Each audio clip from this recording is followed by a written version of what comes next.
天父上帝，我们谢谢你再次的来到你的面前，也求你的怜悯。但愿我们能够有一颗单纯的心、热诚的灵来敬拜你。今天是降临期的第2个主日，在这个普世都共同欢庆你诞生的月份里，让我们能够重新思想你为我们世人的罪卑微的诞生在马槽里，并为了全人类的罪钉死在十字架上，为要成就救赎的恩典。我们感谢赞美你。在这个月份，我们也接近了年终，让我们能够数算你的恩典。不管我们遇到的是何种的处境，不管是顺利或者艰难，你都看守保守。我们感谢你，也愿意立下心志，行出公平正义，改变自己，谦卑顺服，让我们的眼目定睛在你的身上，我们能够明白你的心意，行出你荣耀的事。愿我们弟兄姐妹也有一颗合一的心，彼此相爱，来共同兴旺福音。今天的崇拜，愿圣灵运行在我们中间，让我们能够重新得力。谢谢你，祷告是奉主耶稣基督名求的，阿们。让我们一起来唱新灵粮诗选136首，我们来唱全首。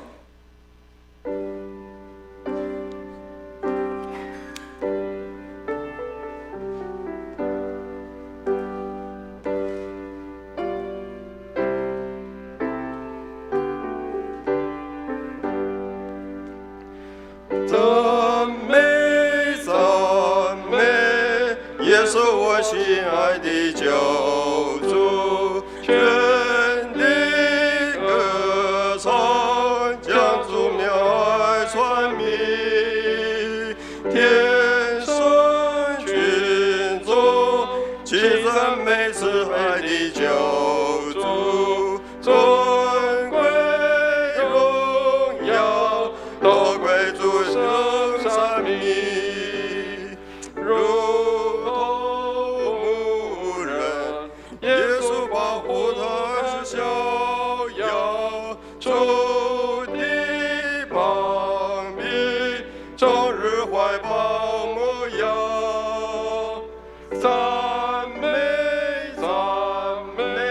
传扬他无比的大爱，赞美赞美，欢唱直到万代，赞美赞美，耶稣我是被的救主，为我罪受苦流血死亡，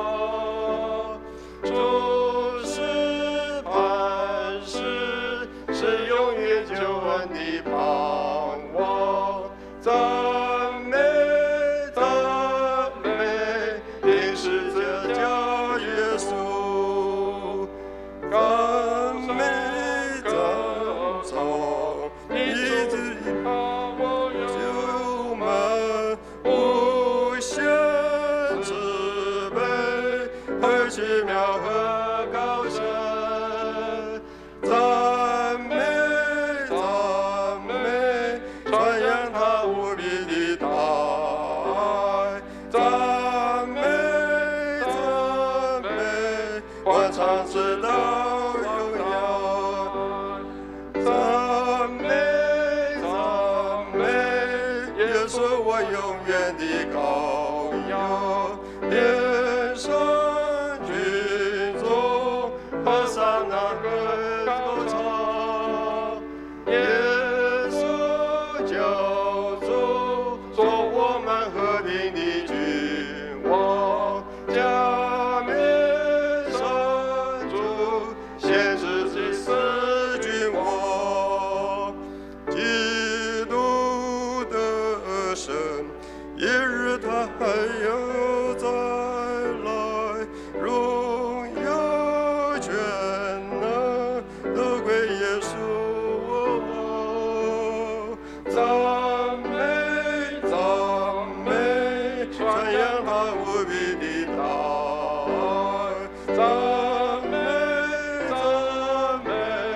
欢唱直到万代。请弟兄姐妹起立，我们一起用《使徒信经》来做我们的信仰宣告。我信上帝全能的父，创造天地的主。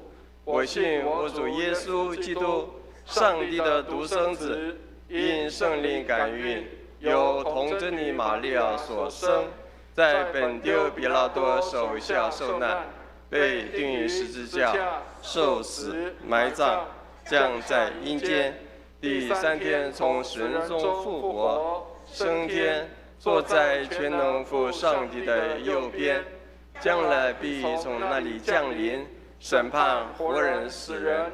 我信圣灵，我信圣二公子教会，我信圣徒相通，我信罪的赦免，我信身体复活，我信永生。阿们。荣耀颂。但愿荣耀归于父子圣灵，父子圣灵。起初这样，现在这样，以后也这样，永无穷尽。阿门。阿门。请坐。让我们翻开路加福音的第1章68到79节，我们用起音的方式来读这一段经文，在新约的62页，路加福音第1章68节，主以色列的上帝是应当称颂的。因他眷顾他的百姓，为他们施行救赎，在他仆人大卫家中，为我们兴起了拯救的脚。正如主借着从创世以来圣先知的口所出的话，拯救我们脱离仇敌和一切恨我们之人的手，向我们列祖施怜悯，纪念他的圣约，就是他对我们祖宗亚伯拉罕所起的誓，叫我们既从仇敌手中被救出来，就可以终身在他面前坦然无惧地用圣洁公义侍奉他。孩子啊，你要称为至高者的先知，因为你要行在主的面前，预备他的道路，叫他的百姓因罪得赦，就知道救恩。因我们上帝怜悯的心肠，叫清晨的日光从高天临到我们。我们一起来，要照亮坐在黑暗中死荫里的人，把我们的脚引到平安的路上。感谢主。接下来是点烛礼，今天我们要点第2根蜡烛，它象征的是悔改。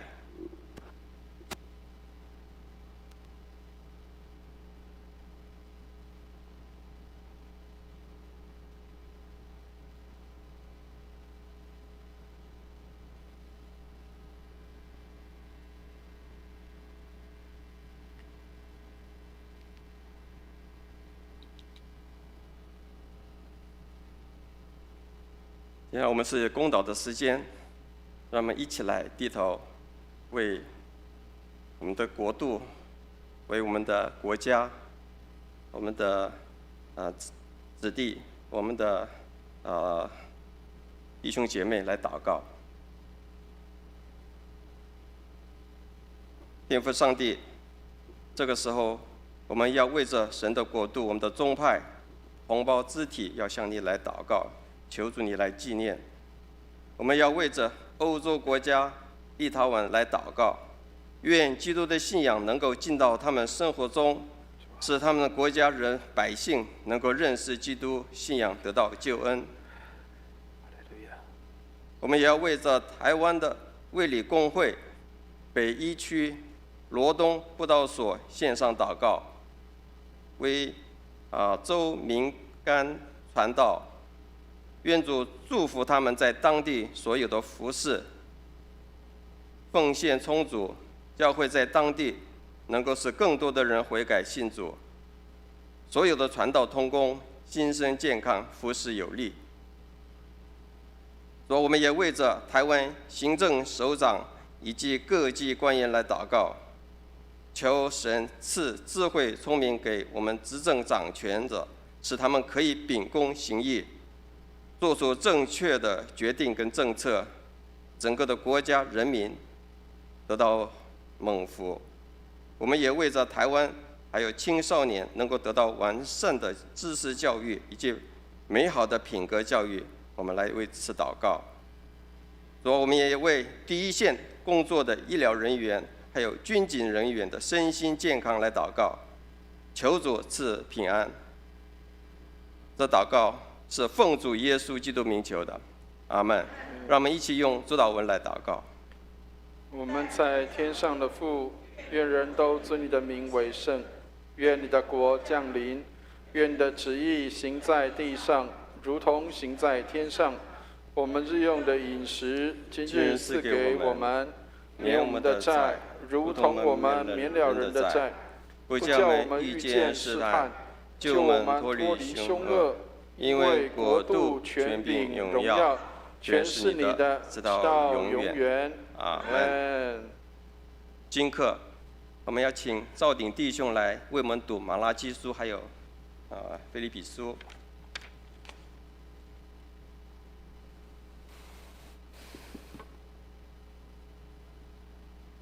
今课第一处在马拉基书3章1到4节，旧约1066页。马拉基书3章1到4节，旧约1066页。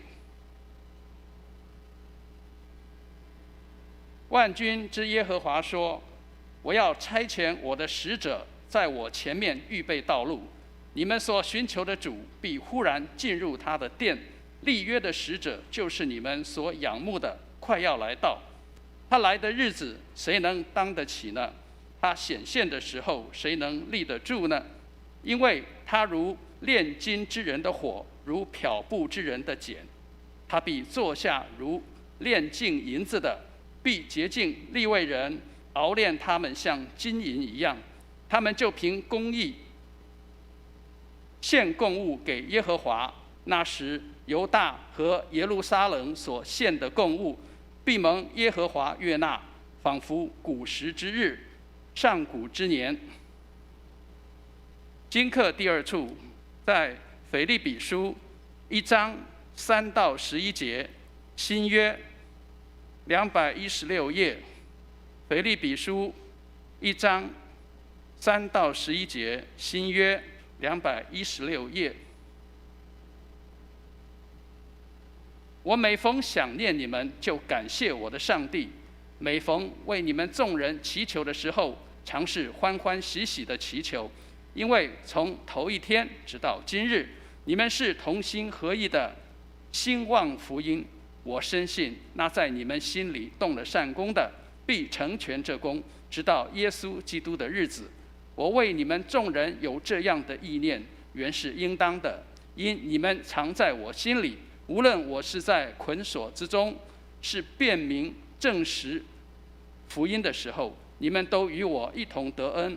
我体会基督耶稣心肠，切切地想念你们众人，这是上帝可以给我做见证的。我所祈祷的，就是要你们的爱心在知识和各样见识上多而又多，使你们能分辨是非，做诚实无过的人，直到基督的日子，并靠着耶稣基督结满了仁义的果子，叫荣耀称赞归于上帝。以上是今日的经课。谢谢少天兄。今天信息的经文在路加福音3章1到6节。路加福音3章1到6节，在新约的64页。由我来读第1节。凯撒提比留在位第15年，本丢比拉多做犹太巡抚，希律做加利利分封的王，他兄弟腓力做伊土利亚特拉肯尼地方分封的王，吕撒涅做亚比利尼分封的王，亚拿和盖亚法做大祭司。那时撒加利亚的儿子约翰在旷野里，上帝的话临到他，他就来到约旦河一带地方，宣讲悔改的洗礼，使罪得赦。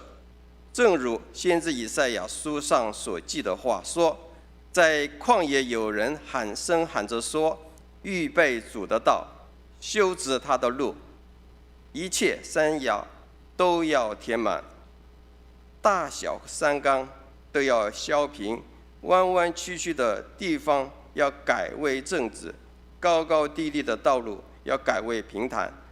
凡有血气的都要见上帝的救恩。那么接下来是献诗，我们请诗班来献诗。题目是我的平安。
谢谢诗班啊。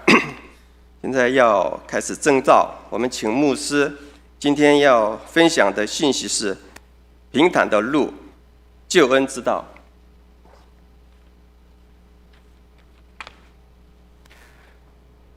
弟兄姐妹平安，感谢主，让我们可以在今天早上一起做礼拜。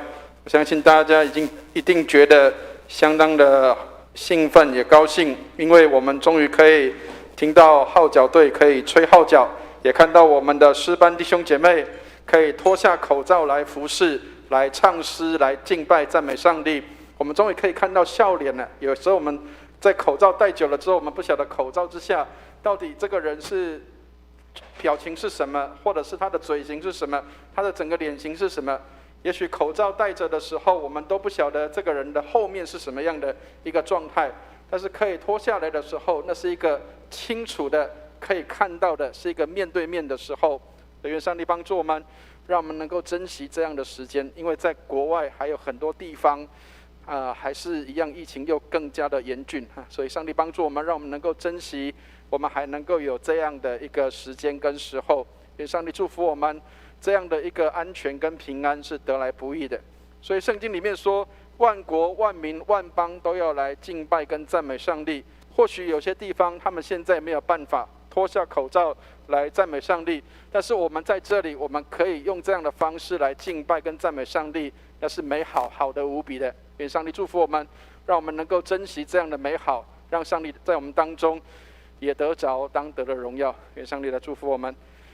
开始前一样跟大家来分享一个笑话，一个故事，只是一个笑话，不是真的哈，千万不要因为这样的缘故，所以就回去盯自己的家的孩子。有一个学生，有一个小朋友，他考试然后作弊被老师抓到了，那老师呢当然就打电话到家里面去请家长来说，你的孩子作弊了，那你要来到学校里面来做一些的跟老师做一些的沟通跟解释。所以这个家长他就跑到学校去，但是呢，各位知道现在的小朋友因为生的少，所以家长通常都会比较爱小朋友，所以这个家长就第一句话就问老师说：“老师，你怎么知道我们家的孩子作弊？搞不好是隔壁那个人看我家的孩子的这个答案呢？”结果老师就把证据拿出来了，老师说：“我这里有一个很明确的证据，证明是你们家的孩子偷看的。”他说：“因为同样的那条题目里面，他的隔壁写的是我不知道，但是你们家儿子写我也不知道。”听得懂意思吗？他说我不知道，可是隔壁的人我也不知道，所以其实是什么？隔壁那个在抄这个的啊。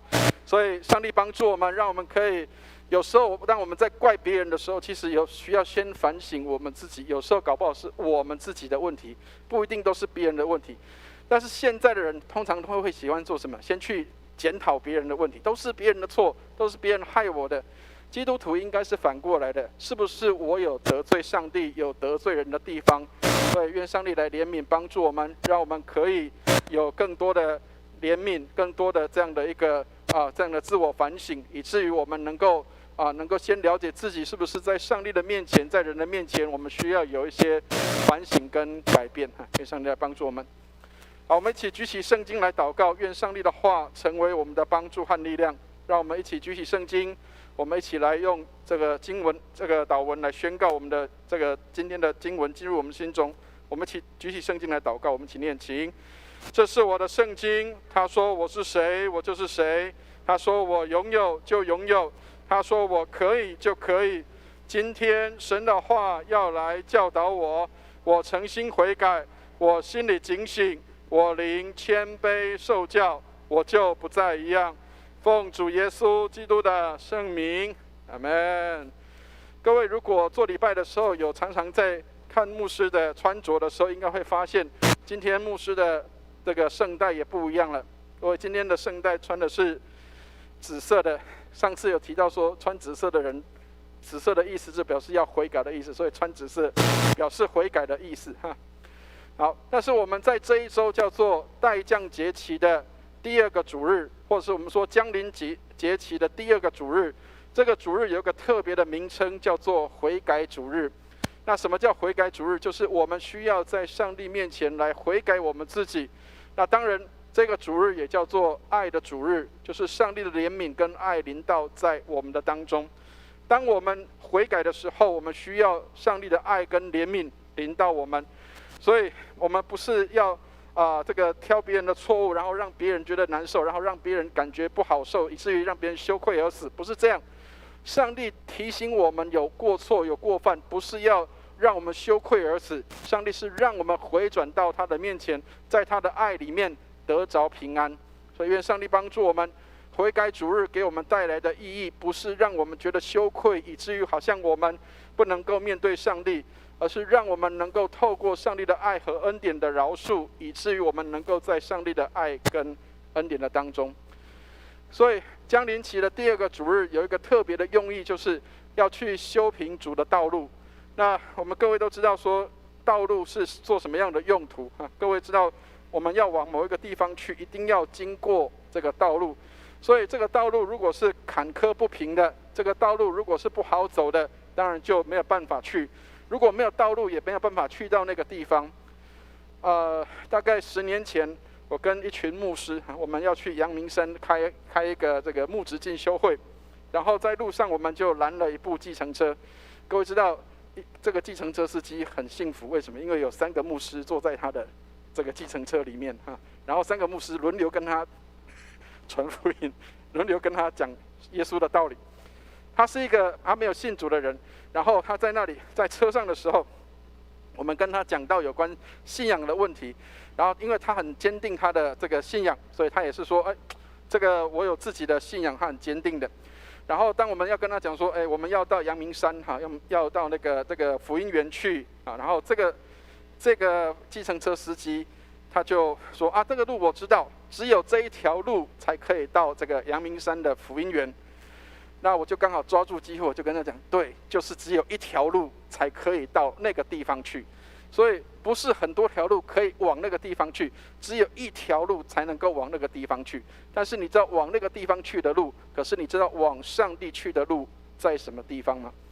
所以亲爱的弟兄姐妹，有时候我们跟人家传福音的时候，不一定要高言大志，有时候我们需要用平常你看得到的东西去跟他来陈述一些的事情。耶稣常常讲天上的飞鸟，还有这个野地的百合花。耶稣没有常常讲很深奥的道理，耶稣用很平常的话来跟人谈道。所以亲爱的弟兄姐妹，上帝帮助我们，千万不要觉得我没有念神学院，我也没有很高的学历，我也没有很好的这样的装备，好像我不能够去传福音给别人。其实我们都可以传福音给别人，只要你愿意跟人家交谈接触的时候，那都是一个机会。好，今天我们看的经文里面有几个事情我们要先认识跟了解。我们看到有一个罗马的皇帝，这个皇帝叫做凯撒提比留。好，这个是他的雕像跟塑像。那跟各位讲解一下，跟各位科普一下，因为最近常常有人讲科普，科普就是要教大家一些历史的东西凯撒提比留是什么样的人？他是这个罗马帝国的这个创始人，叫做屋大维的儿子。但是他其实是屋大维的一个宫女，他跟宫女生的一个孩子，就有点像我们在清朝里面那个乾隆皇帝他的那个状态一样。好，但是因为这个屋大维只有这个儿子，所以后来这个凯撒提比留就接了这个屋大维的位置。那以前罗马帝国是共和国，所以他们是有元老院的。后来在这个屋大维的手上变成帝国了，就是有一个皇帝是独一无二的，是最高位置的，所以元老院已经是参政的单位，而不是一个决策的单位了。那这个从屋大维之后的200年，在罗马帝国的里面称为叫做200年的罗马和平。那这一段的时间有200年的时间，罗马帝国是创下最大的一个疆土范围，还有它的位置是最大的时候。所以凯撒提比留的时候，正是在这个兴盛时期的时候。好，那让大家看一下兴盛时期有多兴盛。各位看到这个在图片上面这个暗红色的地方，这个整个就是罗马帝国的范围。各位知道它在最西边的地方可以到西班牙，可以到英国的南部，在南方的地方，在整个北非都在它的势力范围里面。在北方的地方，从法国的沿沿着这个欧洲的地方，中欧跟西欧的地方几乎都是他的。在东部的地方是跟着这个波斯帝国这边的接壤，所以几乎整个的范围都是在罗马帝国的范围里面。所以各位可以看得到，这边都有几个重大的城市、重要的城市都是在这个罗马帝国的范围里面。那当然，各位就知道地中海这个地方就在它的这个整个国土的范围的里面。所以保罗为什么去传福音的时候常常要搭船？各位知道吗？搭船很方便，因为你要从耶路撒冷到某一些地方、到其他的区域去的时候，搭船等于就在自己国家的内陆、内海一样。所以你搭船的时候，你很方便可以走的。但是各位知道，在搭船之余，除了船以外，还有另外一个交通工具，在当时也很重要，就是道路。好，请大家看一下，这个就是当时的罗马帝国的道路图。好，所以罗马帝国的道路图，各位可以看到这个红色的线就是它的这个线路图，就是它的这个道路的一个图。他们叫做王的路、王的道路，意思就是皇帝要走的路叫做王的道路。好，那王的道路就是什么？就是类似像我们现在的高速公路一样。好，所以如果各位有看过那个，如果假设各位有去过长城去看的话，长城它的那个城很宽大的，它是可以容许2部马车可以互相这样来经过的。这里王的路几乎也是这样，就是王的道路是可以很好的交通路线，是陆上交通的重要的枢纽。所以各位可以看到这个路线上面有很多地方都经过一些重要的城市。那特别有一个城市是一定要经过的，这个地方叫做罗马。所以各位有听过有一句话叫做条条大路通罗马，有没有？所以这个路线就是像现在各位看到的这样，它就是所有的这个道路都通往罗马的方向。所以罗马帝国的皇帝他建立这些的路径，为的是要做哪些的用途？他有几个重要的目的。第一个，皇帝要去巡查他的国土的时候，他可以透过这个高速公路去到每一个地方去，所以路线对他来说是一个很重要的事情。第二个部分就是，各位知道罗马帝国是去侵略人家的，所以万一如果有这些的地方有叛乱的时候，要怎么去做处理？就是你要透过这个王的道去派军队去镇压那个地方的一个叛乱，所以王的道路很重要。第三个，什么样的东西需要会用到？经商贸易的时候，各位知道，如果像你的货物要运送的时候，除了船运以外，路上的运输也是一个重要的路线。所以欧洲的东西要怎么运到亚洲去，要经过这个道路；欧洲的东西怎么样去运到非洲，也要经过这些的道路。所以道路对一个国家是一个相当重要的。另外最后一个方面就是文化的方面，所以罗马帝国、希腊罗马的文化可以影响到在当时很大的一个地区，包括连印度都受到希腊文化的影响，跟这个路线也很有关联。所以各位千万不要去小看路线、路径交通对过去的影响，也跟我们现代的人是有极大的影响的。好，给大家看一下，这个就是现在的那个遗迹哈，那个王的道路就是像这样。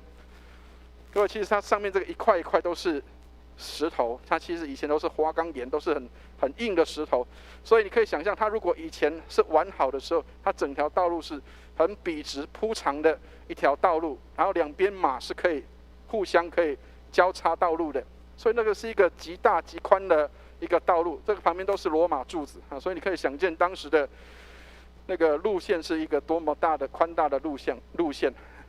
好，这个也是另外一个道路的一个场景。所以各位可以看到，每一条路都通往一个重要的地方，就是皇帝的首都。所以我们刚刚提到了条条大路通罗马，从罗马帝国可以运送到很多的地方去，因为那里有王的道路在那里来进行。所以今天我们所看的经文里面，这个人叫做施洗约翰。这个施洗约翰他要做一件事情，他要去预备主的道，要去修直上帝的路。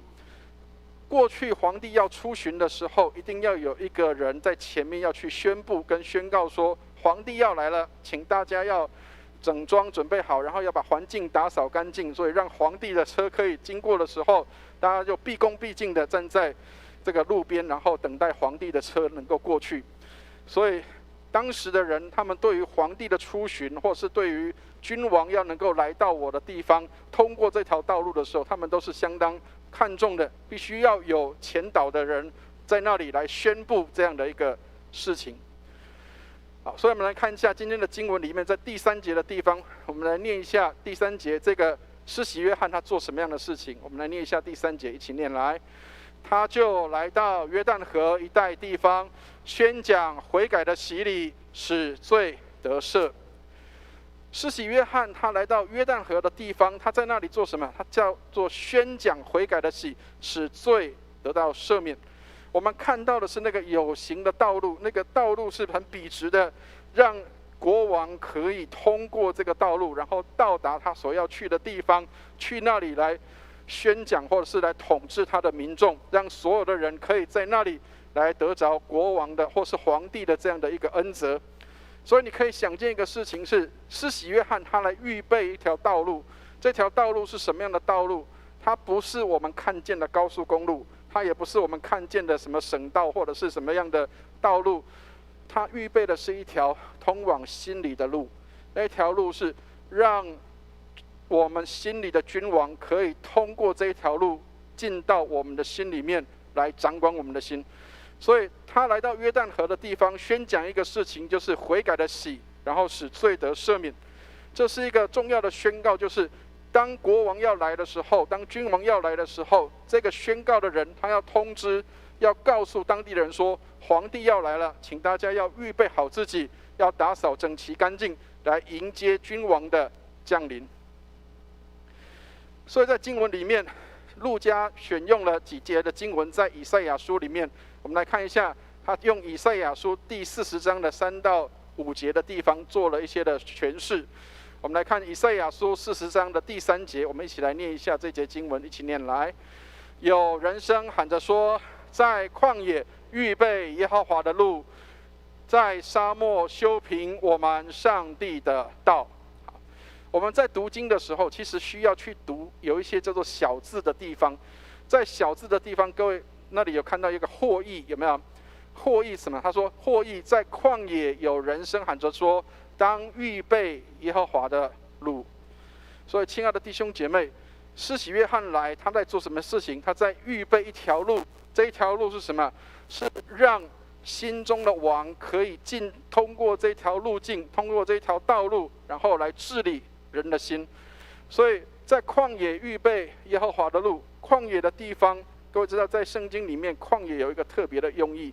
旷野是在什么地方知道吗？以色列人他们要出埃及的时候，他们经过40年的旷野的时间，所以旷野是以色列人跟上帝有密切关系的地方。所以意思是什么？在旷野当中预备耶和华的路，就是让人跟上帝能够在那个地方相聚跟见面。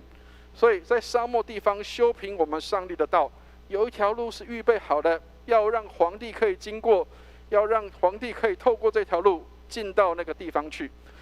所以上帝透过这个施洗约翰来预备这条道路，让耶稣基督降生到世上来的时候，能够有这样的一个路径，让人可以预备来迎接跟领受天国的王，能够进到他们的心里面。所以圣经里面有一个字相当的重要，叫做道。这个在约翰福音的1章1节里面的圣经里面有提到这样的话。各位如果看约翰福音1章1节的话，里面有提到这样的话，他说太初有道，道与上帝同在，道就是上帝。好，所以过去的人把道路引申成另外一个意义，就是道是什么？道路就是我们的生活方式模式要在一定的规范的里面。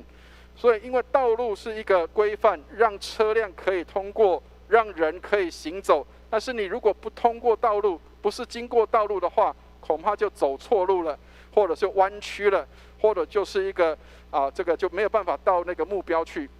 所以道也引申成为你的生活模式，成为你的状态，成为你的生活状态，你的生活模式是一个什么样的模式？所以道也成为一种方式，或者是一个规范，让人在生活上面是可以被有一个准则或者是要求可以去规范的，而且能够走在一个正确的路上面，走在一个正确的方式上面。所以道也是什么？道也是上帝的话。所以圣经里面也给我们提醒说，太初有道，道与上帝同在，道就是上帝。这个道引导我们能够跟上帝有美好的连结，将父的旨意启示给众人，并且使父能够启示给我们。所以这条路是一个双向的路，不但是我们能够认识上帝，也让上帝来接纳我们这样的罪人。所以以赛亚书40章第4节的地方，这里提到所有的路径都要变成是平坦跟平稳的。刚刚我们看到那个罗马帝国的路，他们把它铺平了，以至于让国王可以经过那个路。我们来看一下以赛亚书40章的第4节，我们来念一下40章第4节，一起念来：一切山洼都要填满，大小山冈都要削平，高高低低的要改为平坦，崎崎岖岖的必成为平原。亲爱的弟兄姐妹，修筑那个王的道要花费很大的功夫，修筑那个王的道要有很多的经费，修筑那个道不容易的，因为那条路是要让王经过的。所以这些坎坷的地方，崎崎岖岖的地方，必须要都能够填平，才能够有这条平顺的路是可以走的。但是各位可能不晓得说，在后面那句就更重要了。我们来看一下，在今天的经文里面，跟以赛亚书40章的第5节有一个对照，请大家来看一下。我们先来看一下以赛亚书的40章第5节，我们来念一下以赛亚书40章第5节，我们请念来：耶和华的荣耀必然显现，凡有血气的必一同看见，因为这是耶和华亲口说的。好，这个是刚刚的以赛亚书里面的经文。我们来看一下路加福音3章6节哈，我们看一下他的这个经文里面，他把这句话写成什么样的内容？我们一起来念一下3章6节，一起念来：凡有血气的都要看见上帝的救恩。好，亲爱的弟兄姐妹，你知道这2句话有什么样的落差吗？引用以赛亚的话，但是好像话里面有点不太一样，对不对？有没有察觉到这里面有哪些地方不太一样？旧约以赛亚他写什么？他说耶和华的荣耀必然显现，凡有血气的必一同看见。好，然后第3章路加第3章第6节写什么？凡有血气的都要见上帝的救恩。请问这当中有什么相似、相同或是不同的地方？有看出来吗？上帝的荣耀是什么？就是上帝的救恩。亲爱的弟兄姐妹，上帝的荣耀在哪里显出来？就是他的救恩。各位知道马太福音里面1章17节，当这个天使加百列跟玛利亚宣告他要生孩子的时候，他跟玛利亚说什么？你要给他取名叫什么？叫耶稣，对不对？然后因为什么？他要将他的百姓怎么样？从罪恶里救出来。亲爱的弟兄姐妹，耶稣的名字是什么？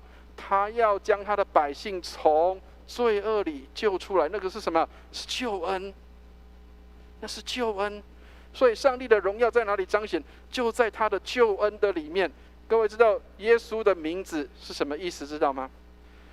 我们都知道说耶稣的名字就是旧约里面那个叫做约书亚，对不对？好，那约书亚，各位知道约书亚的意思是什么？知道吗？哇，我们恐怕以后上成人主日学要认真上了啊！约书亚的意思是什么？知道吗？约书亚的意思就是耶和华的拯救。耶和华的拯救，亲爱的弟兄姐妹，耶稣是谁？耶稣就是耶和华的拯救。耶稣是谁？耶稣就是上帝的救恩。所以他要告诉你什么？耶和华的荣耀必然显现，凡有血气的必一同看见。但是在新约里面，他说这个耶和华的救恩已经显出来了，在谁身上？就在耶稣的身上。所以，亲爱的弟兄姐妹，不在别人的身上，不是在于你做多好的修补，不是在于你做多好的位置。这一条路不是你自己铺的，是谁帮你铺的？是上帝铺的。是上帝铺了一条救恩的路，那条路是上帝铺的，那条路是上帝所开出来的路。凡有血气的都要见上帝的救恩。亲爱的弟兄姐妹，救恩在哪里？在耶稣基督里。耶稣就是神的拯救，耶和华的拯救就是耶稣基督。所以耶和华的荣耀必然显现。耶和华的显现在哪里？在上帝的救恩的里面。亲爱的弟兄姐妹，上帝帮助我们。当我们看到那条路好像感觉是我们去铺的，坎坷的地方要去把它铺平，崎崎岖的弯曲的道路要铺平，谁铺平的？是上帝铺平的，不是我们。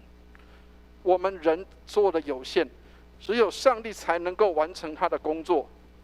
所以我们来看一下，这个是清教徒他们的一个认识。上帝的恩典是什么？是对所有的人都有这样的好处的，是所有好处的泉源，但是人无法靠自己的功德来赚取的。所以亲爱的弟兄姐妹，不是你今天读圣经几章，不是你祷告几个小时能够赚取上帝的恩典，而这条恩典的路是谁给你的？是上帝自己亲自给你的。唯有上帝才能够满足自己的要求，唯有上帝才能够满足他自己的这样的标准，不是人可以达到上帝的标准。我们人达不到上帝的标准，只有上帝的恩典、上帝的怜悯才能够让我们达到上帝的标准。我们来看一下史鲍尔这个牧师他这样讲的，他说：父神开始创造和救赎之功，子神赎回创造之功，圣灵神则将救赎施行在信徒身上，使人重生跟成圣。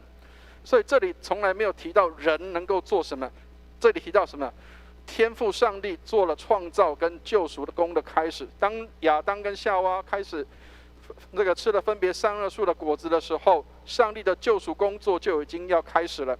上帝创造的功从创造的时候开始，亚当夏娃犯罪的时候，救赎的功就已经开始。谁完成了这个工作？就是圣子耶稣来完成这个工作。但是什么样的人能够将这样的救赎施行在人的身上？透过圣灵，使人能够重生，使人能够成圣。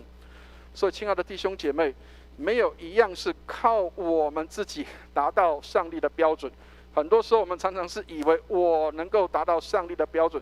亲爱的弟兄姐妹，我们达不到上帝的标准。如果可以达得到的话，圣经里面讲的那个救恩就没有意义了，因为人可以透过行为，透过你的善行达到上帝的标准。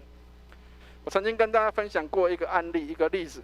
各位知道在新北市曾经有过一部计程车，它有这样的一个设定，他说如果有谁可以达到这个我的标准，不但是这一趟的车费是可以全免的，而且我还给他5000块的奖金。这个司机很狂，他做什么样的事情？他在他的计程车里面安了一个卡拉 OK， 然后说你只要能够达到满分的人，我不但是这趟车费免钱，而且给你5000块的奖金。你知道所有的人听到这个好处，当然我要拼拼看啊，看看有没有可以拼过这个不用钱又可以拿到5000块奖金的。但是没有人能够达到这个标准。后来这个计程车司机他载到了谁？他载到一个歌星，然后这个歌星呢，他在车子上面点了自己的歌，点完了自己的歌，就在那边唱完之后 ，OK， 满分，因为原唱者就在这里，所以那一趟的路程，他不但是免车费，而且又赚到了5000块的奖金。请问谁可以达到上帝的标准？只有上帝自己才可以达到上帝的标准。这个歌星他为什么可以满分？因为他唱的是自己的歌曲。所以谁才能达到上帝的标准？只有上帝自己才能够达到上帝的标准。所以只有救赎的功从上帝而来，救赎的道路从上帝而来，我们才能够达到上帝的标准。所以耶稣是谁？他自己就是上帝，唯有他自己才能够达到自己的标准。所以亲爱的弟兄姐妹，千万不要觉得上帝的手很短，脚很短，需要你为他做什么。上帝的恩典是让我们与他同行，而不是我们能够为他做些什么。很多时候我们常常以为我们为上帝做什么，其实我们只是在上帝的工作当中参与有份而已，我们其实一点工也做不到。曾经我看过一个这样的故事，一个爸爸提着很重的水桶，他在经过的时候，他的3岁的小朋友看到的时候，就跑过去要帮爸爸提这个水。各位知道，其实整个路程都是爸爸在用力，都是爸爸在提的。这个小朋友他其实没有力气，他没有办法再做些什么，但是因为他的这样的举动，让他的父亲是高兴的，所以他们很快乐的在这个路径上面走。但是所有出力都在谁的手上？都在父亲的手上。所以，亲爱的弟兄姐妹，我们以为是我们来帮忙上帝做什么事，其实并不是，是我们参与在上帝的工作而已。真正工作的人是上帝自己。所以基督显出神的荣耀的形象，它反映出神一切的属性，包括在救恩显在我们身上的事情。所以包括基督的位格、基督的工作，还有基督在我们身上让我们所领受的益处，都显出他自己就是上帝自己本身。所以耶稣来有目的的，耶稣来不是只是要来得着好像人的荣耀称许跟称赞，耶稣来是为我们死的。耶稣来他的目的是为我们死，而且也为我们而活。他来是要让我们能够透过他能够得着罪的赦免，他成为我们的替身，代替我们来领受罪的刑罚。所以亲爱的弟兄姐妹，不要再认为是我自己会为上帝做什么，是上帝怜悯我们，让我们可以能够参与在他的工作当中。这样的救恩是给谁的？圣经里面很明确的告诉我们，这个救恩是给所有的人。圣经里面告诉我们说，一切相信的人，然后说这福音本是上帝的大能，要救一切相信的人。所以亲爱的弟兄姐妹，我们如果是一个相信的人，那么我们将要得着这个救恩，因为这个救恩是预备给所有的人，是上帝为所有人预备的，不是我们为上帝预备道路。看起来是我们在为上帝预备道路，其实是上帝为我们已经预备了一条真正的路。所以今天的经文给我们几个提醒：第一个，耶稣就是到天父那里的道路。所以亲爱的弟兄姐妹，到天父那里去只有一条路，就是透过耶稣基督。这个图很有趣，旧的生命跟新的生命。当你愿意接受耶稣基督的时候，你正在往新生命的道路里面去。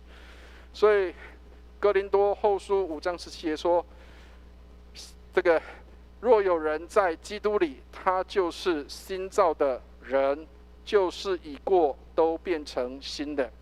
所以亲爱的弟兄姐妹，如果你已经在基督里，那么我们往的是一个新的生命在走，而不是在走旧的路径、旧的生命里。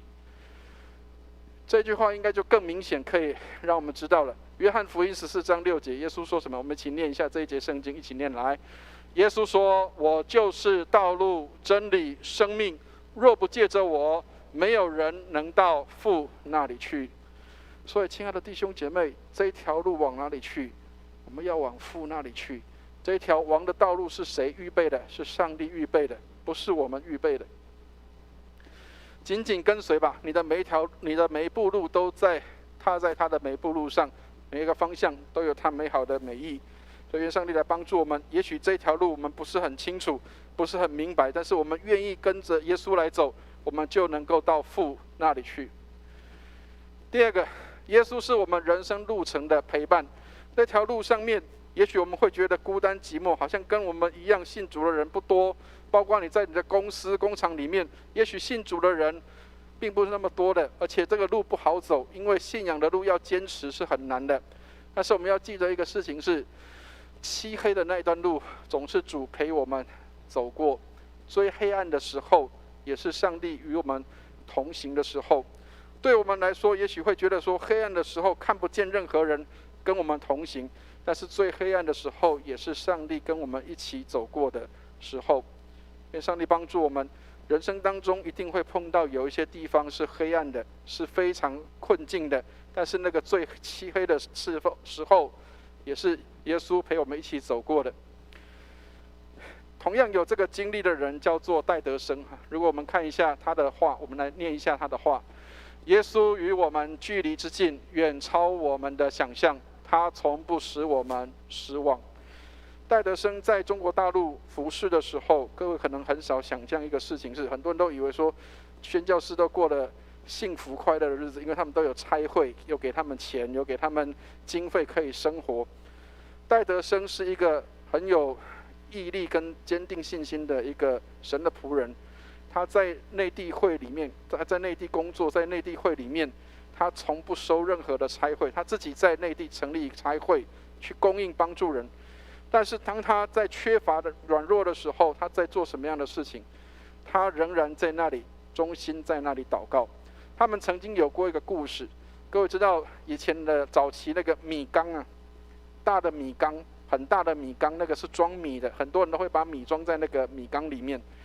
戴德生曾经在有一次讲道的时候，他说：如果我们有信心的话，就算我们在米缸没有米的时候，我们都能够在米缸里面来敬拜上帝。各位知道，牧师在台上讲道的时候，最怕的就是什么？下台之后回到家里面碰到同样的情况，知道吗？好，然后这个戴德生回到家里的时候，这个戴师母就跟他讲说：老公，我们家没有米了。然后这个戴德生就跟师母讲说：好吧，那我们就一起到米缸里面去赞美上帝。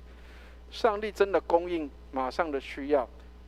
要相信一件事情是，如今他的后代还能够继续在台湾服侍，表示他平安没事嘛。他怎么样平安没事？他说祷告完之后，隔天就有一笔捐款自己进来了。求上帝的帮助我们。有时候我们的信心很软弱，我们都觉得哪有可能？这个时候应该是要想办法去赚钱的时候，但是戴德生他跟他的师母进到米缸里面，在那里敬拜上帝。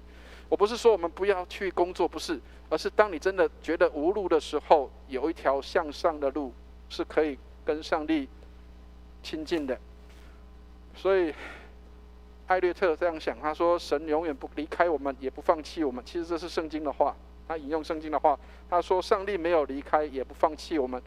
所以亲爱的弟兄姐妹，上帝没有请假，耶稣没有离开，耶稣住在我们里面，他从来不请假，从来不离开的。当你愿意信靠的时候，他说：我从不撇下你，也不丢弃你。愿上帝帮助我们，上帝永远不离开，永远不放弃我们。最后第三个，耶稣在我们身上显出救恩的路。耶稣在我们每一个人身上都开了一条路，那一条路是什么？是让我们能够被上帝来使用跟管理的路。当我们那条路开通的时候，就是上帝要成为我们的王，在我们心里来掌管我们生命的时候。所以这个 John Owen 他这样讲，他说：若不谦卑自己，降服在神护理的律则下，就不可能在这个情况下与上帝同行。所以亲爱的弟兄姐妹，你渴望与上帝同行吗？如果你渴望与上帝同行，那么你需要谦卑自己，来到上帝的面前，按照上帝的路，按照上帝的计划来走，而不是靠着自己来选择自己的路。撒母耳记下22章33节，我们来念一下这一条路是什么样的路。22章33节，我们一起念来：神是我坚固的保障，他引导完全人行他的路。所以亲爱的弟兄姐妹，这一条救恩的路不是你预备的，也不是别人预备的，是神自己预备的。神自己引导我们走他的路。愿上帝来帮助我们，他是我们的坚固的保障，在我们遇见困难的时候，他永远与我们同在。那这条路怎么显出来？有3个问题我们可以去思考的。第一个，我们所做的事情，耶稣会不会去做？如果耶稣会去做，那我们就做他做的事情，那么我们就是在神的路的里面。如果耶稣去的那个地方，我们会不会去？或是我们去的地方，耶稣会不会去？如果会去，那表示我们走在神的路里面。如果人看见我们里面有基督的生命在我们的里面显出来的话，那么就是神的路在我们的里面显出来。因为国王、君王就透过这条路让人能够看见。所以感谢上帝让我们走一条路，也许这条路我们并不知道，或是并不清楚，并不是很清楚，并不是很了解，但是我们是模模糊糊的走在一条清清楚楚的道路上，那条路就是耶稣自己。所以愿上帝帮助我们，也许我们还是模模糊糊的，还是不是很清楚的，但是我们要确信我们已经在基督里，我们正走在一条清楚的道路上。愿上帝来帮助我们。我们一起来祷告。慈悲怜悯的天父，愿你帮助我们，你就是我们的道路、真理跟生命，让我们能够透过你，能够与我们的父连结，能够连结于主，以至于我们能够进到父的里面。谢谢主，你就是那条道路，为我们铺平那条路。主，你让我们能够与主有美好的亲近，让天上的王也掌管我们的心中，做我们心中的王。谢谢主垂听我们的祷告，带领我们在你里面蒙恩。祷告奉耶稣基督的圣名，阿门。谢谢牧师的分享。今天的金句背诵我们是在路加福音3章6节，路加福音3章6节，我们来诵读2次。凡有血气的都要见上帝的救恩。路加福音3章6节。凡有血气的都要见上帝的救恩。路加福音3章6节。好，现在我们是要开始圣餐礼，让我们一起来唱新灵粮诗选的300首，我们唱全首。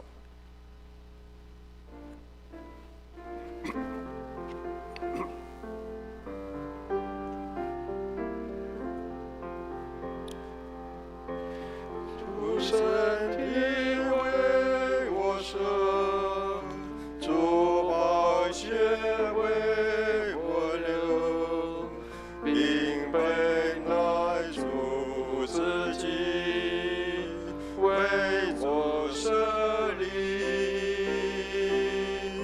主亲受过责备，主亲自地责备，我只喝这饼杯，与主合一。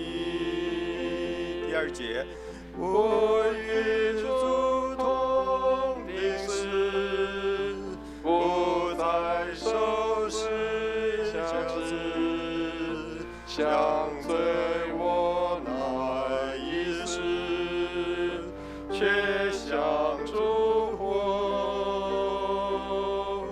我与主同复活，胜过黑暗权势，我主耶稣自己，荣耀主名。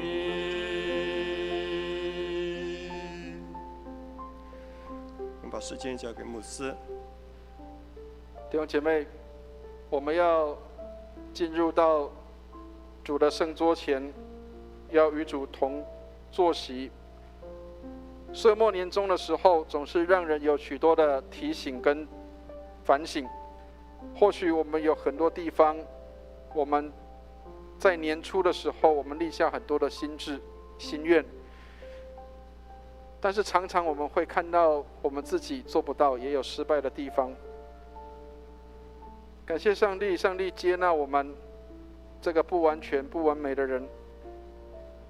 所以卫斯理这样说：至少我们没有往坏的方向走，虽然我们不一定达得到标准，但是至少我们没有往坏的方向走。愿上帝帮助我们。或许我们常常觉得自己有一些的压力，有一些的想要做好却做不到，但是这是很正常的。过去的圣徒也跟我们一样，但是他们在挣扎的当中，他们找到了一条路，那一条路就是耶稣基督。唯有透过耶稣基督，我们才能够到父那里去。所以亲爱的弟兄姐妹，做不到没有关系的，我们达不到标准无妨的，因为已经有人达到上帝的标准，就是透过耶稣基督。所以亲爱的弟兄姐妹，如果你还在挣扎着要靠着自己，那么请放下自己的方法，要透过耶稣的方法，耶稣才能引导我们走到上帝那里去。以前我常常觉得自己是一个模范生，保罗也常常觉得自己是一个模范生。各位常常以为说保罗在圣经里面写说他是罪魁中的罪魁，其实他是模范生中的模范生，因为他守很多的戒律，他是最严格的加玛列的门下，没有一样行为可以被挑剔的，但是他的里面没有恩典。亲爱的弟兄姐妹，愿上帝帮助我们，让我们领受的不是律法，而是恩典。我们在恩典的里面，律法常常要求我们好还要更好，恩典是让我们在上帝的好的里面我们才得以完全。我们也可以接纳别人的不好，因为我们自己也并不那么好。耶稣成为人的样式，跟我们一样的人，他知道我们的软弱，但是他也是上帝，以至于能够救我们脱离死亡，脱离罪的辖制。愿上帝帮助我们，让我们可以透过耶稣基督来到父那里去。等一下我们领圣餐的时候一样，因为我们还在疫情的当中，现在疫情也很严峻在国外的地方，虽然台湾相对安全，但是我们还是要在安全的防护下能够来领这个圣餐。所以等一下我们要领的时候会提醒大家，会让大家从位置上来站立。如果你已经受洗成为神的儿女，那我们已经在主里面，我们已经受过坚信礼，或是已经受过神人洗礼，我们都可以领受这个饼跟葡萄汁，都就是透过耶稣基督的身体与宝血，使我们能够与主更加的亲近。或许我们是别的宗派，或许我以前没有来过这个教会聚会，但是无论我们从哪里来，或是我们的种族是什么，或者是我们的宗派也许不太一样，但是今天我们在这里，我们是一起来领受这个饼跟杯，代表的意义就是在基督里我们是一体的。虽然我们有些地方不一样，但是我们在主里我们是一体的。愿上帝来帮助我们。请听上帝的话。看啊，我站在门外叩门，若有听见我声音就开门的，我要进到他那里去，我与他，他与我一同坐席。请听邀请文。你们若真实悔罪，与人亲爱和睦，立志自心，从今以后遵主的命令，行主的道，就当存信心前来到全能上帝的台前，谦虚忏悔，领这圣餐，得受恩惠。让我们一起来念认罪文。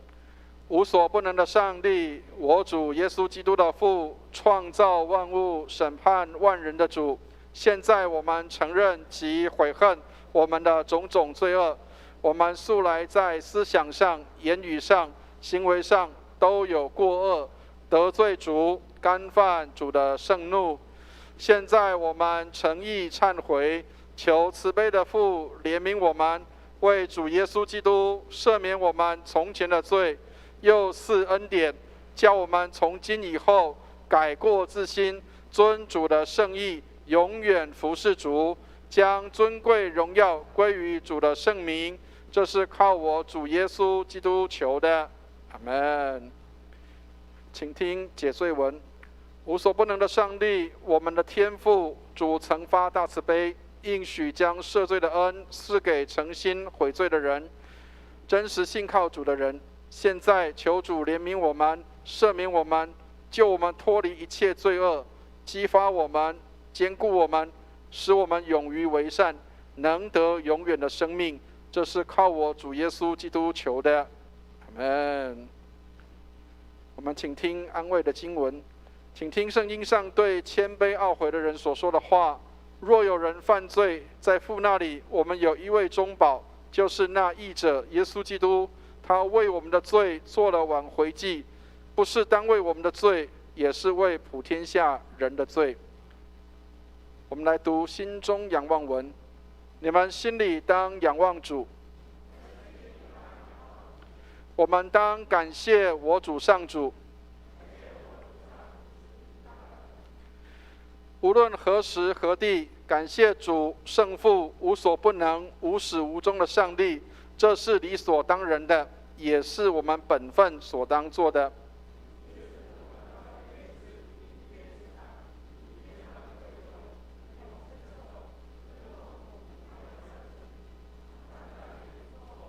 圣哉，圣哉，圣哉！天地万军的主，主的威严充满天地。愿荣耀归于至上的主，阿们。基督在十字架上替世人赎清罪孽，他又设立圣餐之礼，吩咐我们常常奉行，纪念他的受死，直到他再降临的时候，领受主所赐的这饼和酒，就是领受他的圣体与宝血。主耶稣被卖的那一夜，拿起饼来，祝谢了，就擘开说：“你们拿着吃，这是我的身体，为你们舍的，你们应当如此行，为的是纪念我。”饭后又拿起杯来，祝谢了，递给他们说：“你们都要喝，这杯是我立新约的血，为你们和众人免罪流的。你们每逢喝的时候，要如此行，为的是纪念我。”阿们。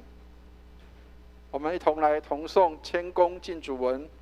慈悲的主，我们到主的圣桌前，不敢靠自己的义，唯靠主的大恩典。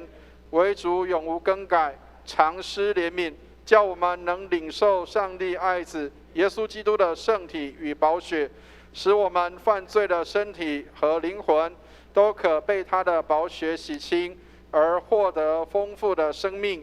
我们就常住在基督里面，基督也常住在我们里面。阿们。请我们的陪餐的同工到台前来。弟兄姐妹，如果你已经受洗加入教会，你已经受过成人洗礼或者是坚信礼，那就请你从位置上能够站立起来。等一下我们的同工会将饼跟杯发放到你的手上。我们也是一样用圣餐包的方式，所以请大家能够在安全的防护下能够来领这个饼杯。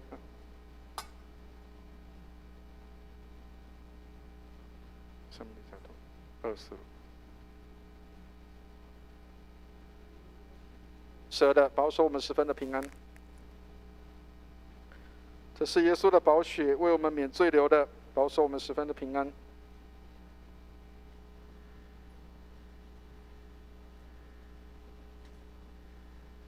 弟兄姐妹，如果你已经受洗成为神的儿女，那么我们就请站立起来，预备我们到我们的陪餐的同工会发给各位。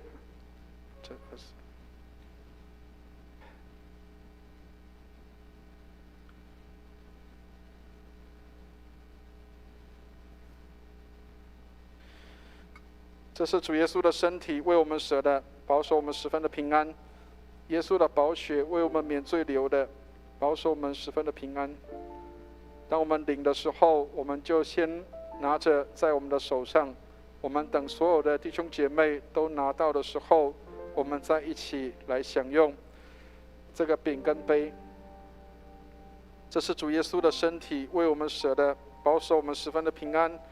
这是耶稣的宝血，为我们免罪流的，保守我们十分的平安。当我们在领受这个饼杯的时候，让我们也来思想，我们是不是里面有开了一条路，这一条路是让耶稣基督来掌管我们的路，让我们的君王能够进到我们生命中来管理我们的路。这是主耶稣的身体，为我们舍的，保守我们十分的平安。耶稣的宝血，为我们免罪流的，保守我们十分的平安。如果你已经受洗加入主的教会，成为神的儿女，或是你已经坚信礼，我们都邀请你能够来领受这个饼杯。这个饼杯代表我们在基督里，我们是一体的，我们不分彼此，我们没有分任何的教会教派，我们在基督里，我们就是一体的。愿上帝帮助我们，我们信同一位主，我们受同样的洗，我们也领受同样的恩典。所以亲爱的弟兄姐妹，无论我们是哪一个族群或哪个地方来的，或者是我们过去是哪一个教会，今天我们在这里，我们都成为神的儿女，我们都一起来领受这个饼杯。这个饼杯代表在基督里我们是一体的。这是主耶稣的身体，为我们舍的，保守我们十分的平安。耶稣的宝血，为我们免罪流的，保守我们十分的平安。这是主耶稣的身体，为我们舍的，保守我们十分的平安。耶稣的宝血，为我们免罪流的，保守我们十分的平安。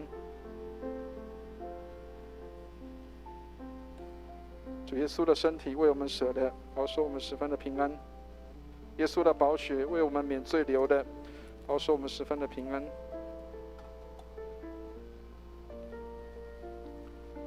主耶稣的身体，为我们舍的，保守我们十分的平安。耶稣的宝血，我们免罪流的，生命是。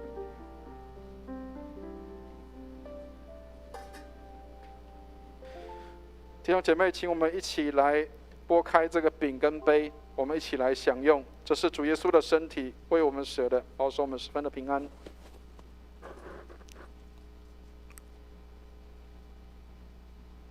这是主耶稣的宝血，为我们免罪流的，保守我们十分的平安。我们一起来享用。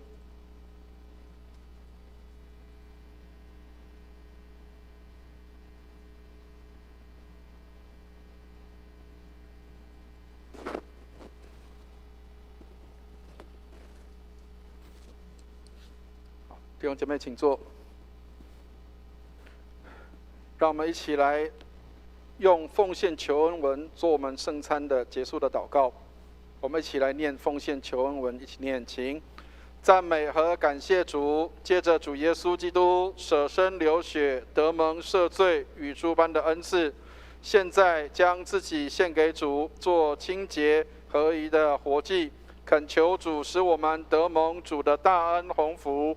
我们罪恶深重，原不配来献祭于主，但我们求主接受我们区区的至诚，因为主耶稣基督饶恕我们的过犯，所以唯有求主欢喜悦纳，不要计算我们的行为，但愿尊贵荣耀归于无所不能的圣父、圣子、圣灵三位一体的主，永世无尽。阿们。今天圣餐到这里。回应里，让我们一起来唱新灵粮诗选196首，永代他为王。我们唱2遍。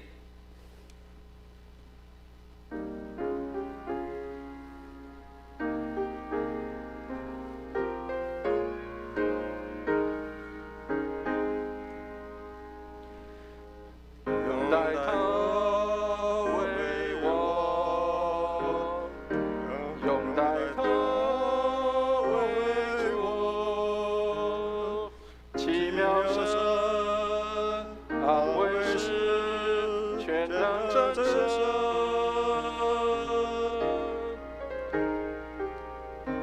以马内利，神与我们同在，他要掌权到永远，他要掌权到永远。再唱一次。永代他为王，永代他为主，奇妙神，安慰是全能真神。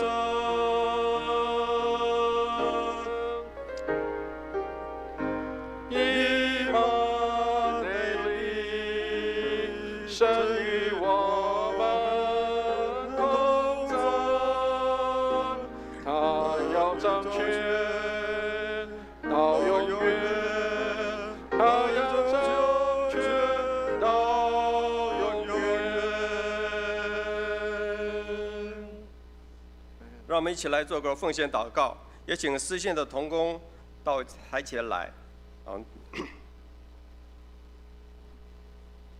天父上帝，我们谢谢你，让我们能够看到主啊，你的恩典，你为我们舍身流血，使我们能够有得救的盼望。主啊，你也赐我们丰丰富富，让我们一无所缺。主啊，这个时间，我们也愿意将我们所从你们得到的奉献一部分，要奉献在你的面前，为圣工所用。求主你来祝福，谢谢你。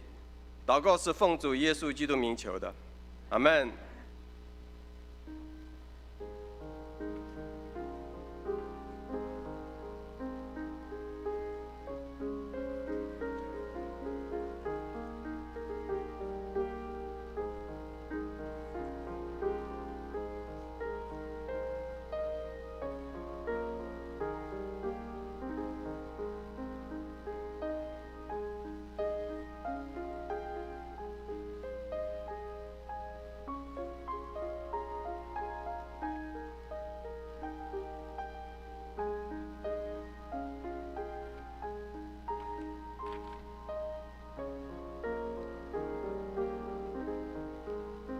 让我们一起起立，我们来唱《向主献成歌》。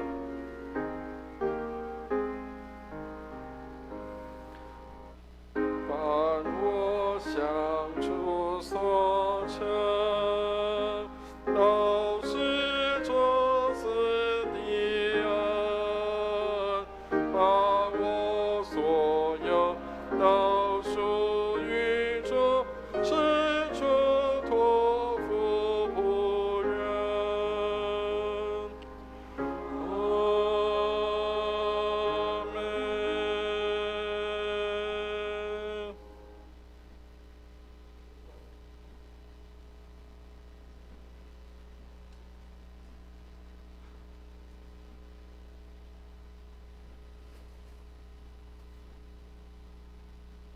蔡切里，让我们一起来唱，我们成为一家人。我们在唱到第2次的时候，我们就一起起立，问安。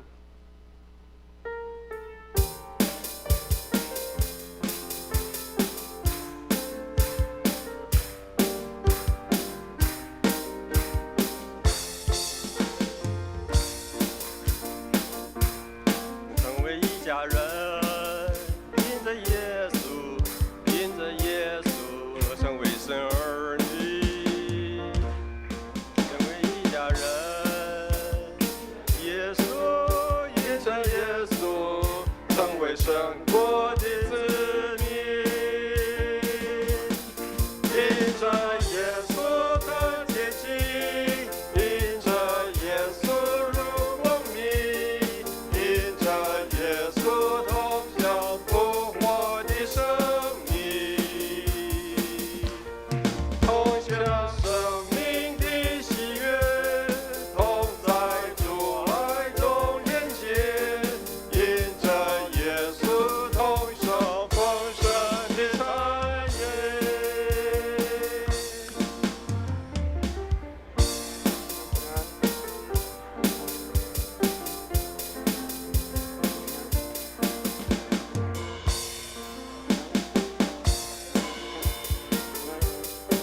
动一下。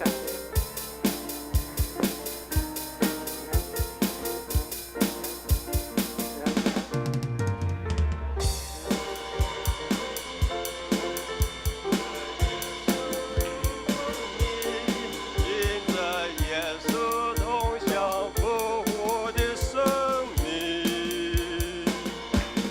同在主爱中连结，同在主爱中连结，因着耶稣同享丰盛的产业。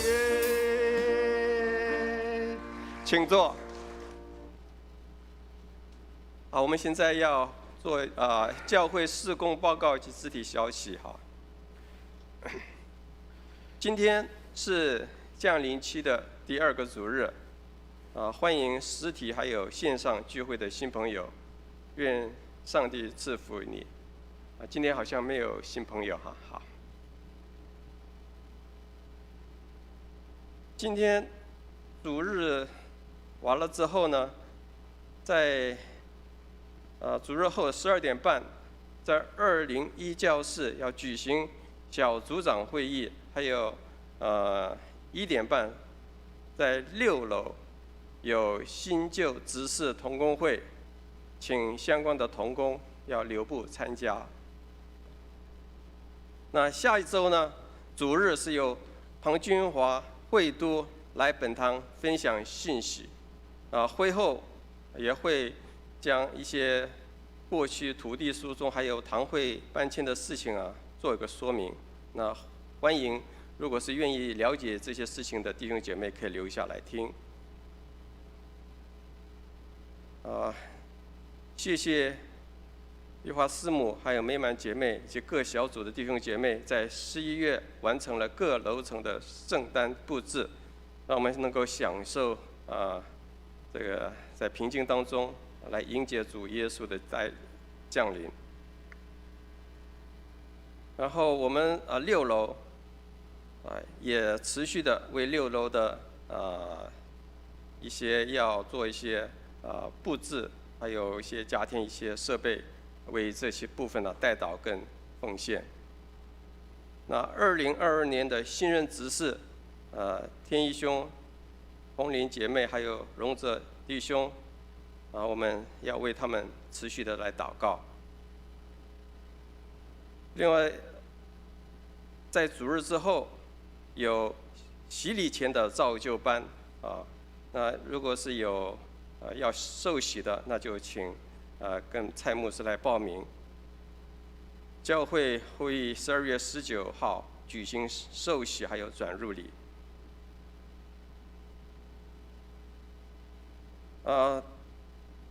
持续的为2021年的爱读经计划那为每天参加研读的还有灵修生命的弟兄姐妹，我们一起来彼此勉励代祷。好，我们今天呢报告就到这里。等一下我们还是有成组如果是有时间的话，就可以参加成组的教导。我们牧师有没有特别？好，那我们一起起立，我们来唱善意颂。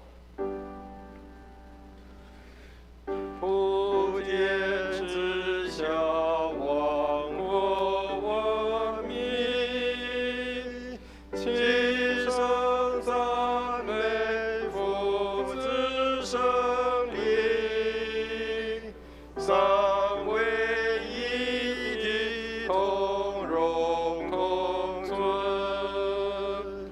温有之愿温福之本。阿门。请祝福。弟兄姐妹，我们一起来领受祝福。慈悲怜悯的天父，感谢你将这个救恩的路赐给我们，使我们能够与你更加的亲近。愿你将这条路开通，好让我们时刻与你有美好的相处，有美好的同行。愿我主耶稣基督的恩惠、天父上帝的慈爱、圣灵的感动与交通，常与我们众人同在，从今时直到永永远远。阿们。阿门颂。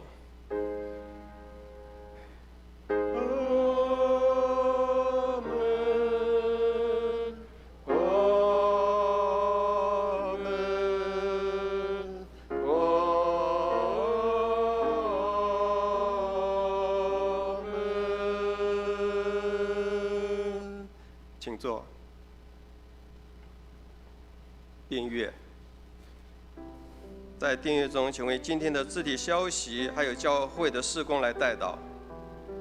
有病痛还有忧伤的弟兄姐妹，欢迎来电或者是来到台前，牧师会为你们祷告。